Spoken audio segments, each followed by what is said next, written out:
Hello, this is Dr. Alan Yim.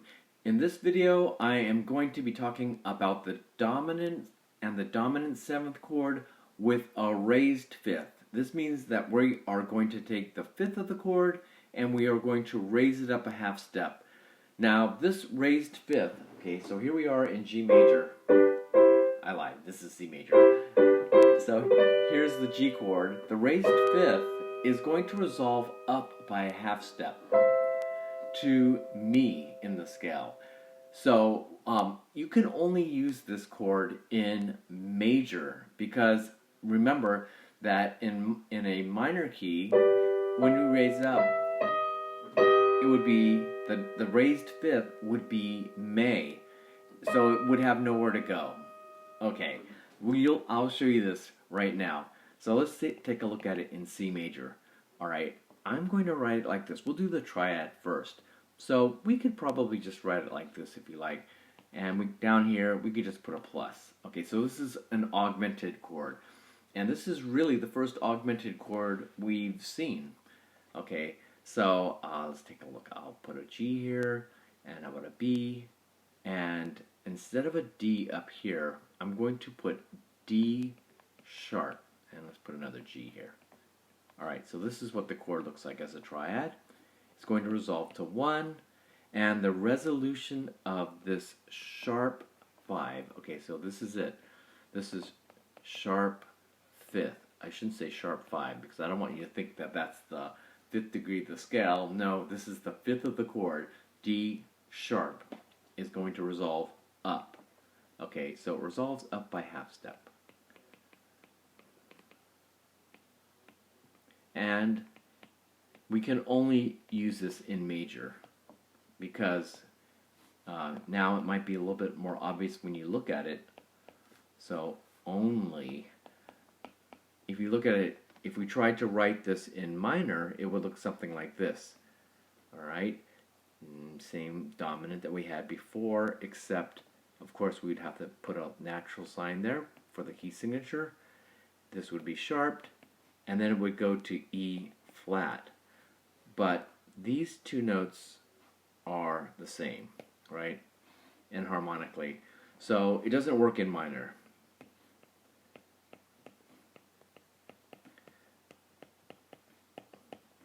Okay. So let me finish this chord here over on the left side like this probably, and of course like that. Okay, so here's what it sounds like in major, C major. Okay, so why did I write this very difficult reach on the piano? On the left side, on the right hand side, so this doesn't work because there's no resolution here of the raised fifth. Okay, now let's take a look at it now, the dominant version of this. So when you write this, the 5-7, it can be confused with another chord, which we've just learned, which is the augmented sixth. So I don't think you're going to confuse this chord with anything other than what it is, if you really pay attention to the chord that it's going to. So for example, I will mention that the sub-sixth, the triad, it is the same as the sub-sixth in minor is the same as this chord in major. So listen to this chord, G. Okay, that's the raised fifth. Okay, but it could also be the sub-sixth in minor.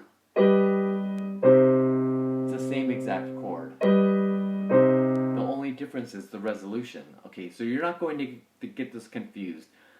Sub-6 resolves down by leap.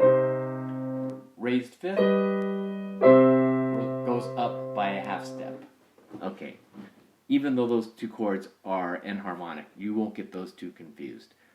Alright, let's take a look at this. Now note the way I'm going to write this.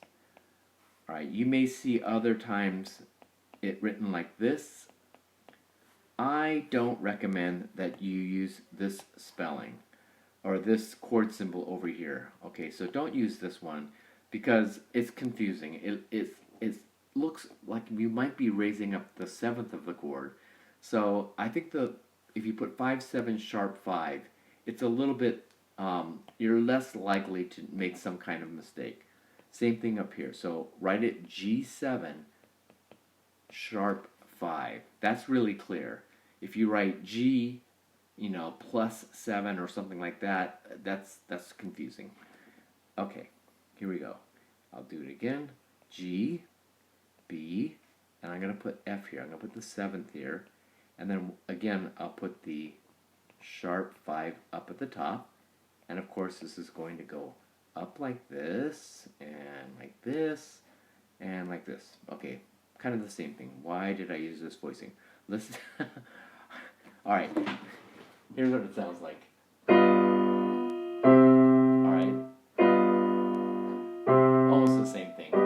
This is what we had before without the 7th. Oh, whoops. Okay, I just noticed something, and I hope you noticed it too.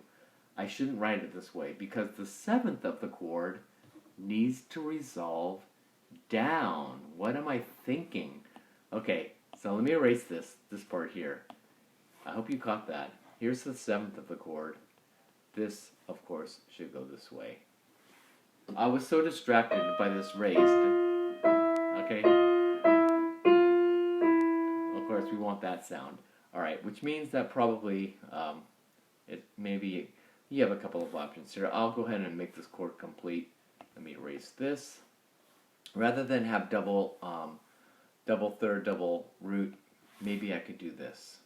Okay, so, and those voices end up above. So it would sound like this. Okay, it's a little bit better. I think that if I were to rewrite this, I would probably not, I would avoid putting the octave there. But we're okay right now with this double third. Alright, now, here's the thing to notice. It is possible that you could get confused when you see this business here. Because, okay, that looks like it could be some kind of augmented 6th chord. You're not going to get confused though, because when you have a raised 5th, this chord resolves to 1. Okay, that's the key. If it was acting as an augmented 6th chord, yeah, okay, so maybe you could get confused if it might go to there. Okay, so the resolution of that chord would be different if it was a augmented 6th. So just be aware to always look at the chord that follows. That will determine the function of the chord that you're looking at. Okay, but there is an augmented 6th there, that F to D sharp, and that might be a little bit confusing, but I have confidence that that won't happen to you now that I mentioned to it. So if you see a 5-1 there, yeah, that's a raised dominant there. Okay, that's it for this video. I hope that explains a little bit about the use of a dominant chord with a raised 5th. Just remember, it resolves up by a half step. You only use it in major, and it can not be confused with a sub 6 in minor, because the sub 6 in minor, that note will resolve. The sub 6 will resolve by leaping down, unlike this where it goes up. And plus, this one's in major only, does not appear in minor.